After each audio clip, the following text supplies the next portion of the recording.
Sergio Roman, and I'm working in the Institut Curie in Paris, and I'm heading the Translational Research Department. That it's a kind of structure that's try to facilitate life of scientists who want to move into clinics and the clinicians who want to move to research.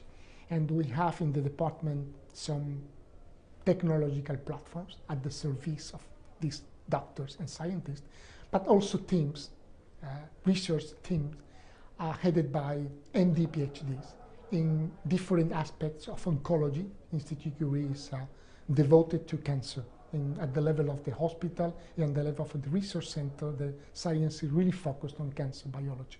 You know, many institutions in the world are doing very nice translational research at the level of early clinical trials, meaning that pharmas come with drugs and you just put drugs in patients, you treat patients very well, and you do fantastic clinical trials.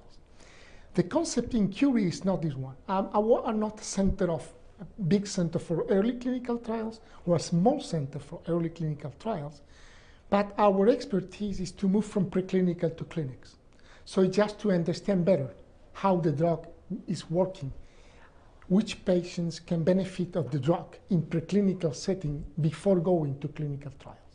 So our example with Novartis, I think it's really very interesting. Novartis tried to develop an inhibitor of PKC, no, whatever, it's not important for the question, but they have an inhibitor, and there was they were very clear for them that this inhibitor could be applied to that very rare disease, such as uveal melanoma.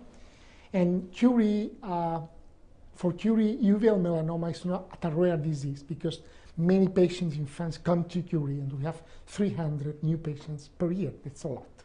So we can include patients in clinical trials, but we can also have access to material, specimens, and study the disease.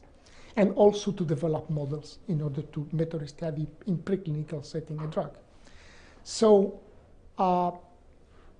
Novartis tried introduce the compound in phase 1 clinical trials, including patients in Institut Curie. And there are some responses, but not a lot. And they concluded that something was wrong in the preclinical setting. The cell lines they were using for preclinical setting in Novartis were not recapitulating the disease. And when the clinical trials didn't give the results they were waiting for, and they came to Curie and said, we would like to understand why our drug is not working in patients, that they're working in cell lines. Maybe the cell lines were not the good ones, maybe the models were not the good ones, and we guys would know that you have a very exquisite expertise in the disease. We have very good cell lines, we have very good animal models. Maybe we can work together in order to understand why this compound is not working very well, and try to understand if we can combine the compounds to other things in order to. So we established this very nice collaboration, working with a next generation inhibitor of the same pathway, and analyzing if combination of this compound with other compounds in all our models could be benefit in trying to have efficacy of the compound. And we have discovered two things. First of all, the next generation inhibitor works remarkably well in the models, meaning that we have no growth of the tumor, but we have discovered together a combination, and within all the mice we are treating, we have the regression of the disease. So meaning that the first patient in the clinical trial will be treated this week with the new compound, and we are trying to see together how to move into clinical trials in combination with these new therapeutics that we have discovered together. I think there are two lessons for this collaboration. The first one is having the same goal is very important to success. So the idea that both Novartis and Curie, the goal, the ultimate goal was really to cure metastatic uveal melanoma, for which today there is no drug in the market. So this is the first one. And the second one is to construct, to build a real team. It's really a key in success in drug discovery and drug development.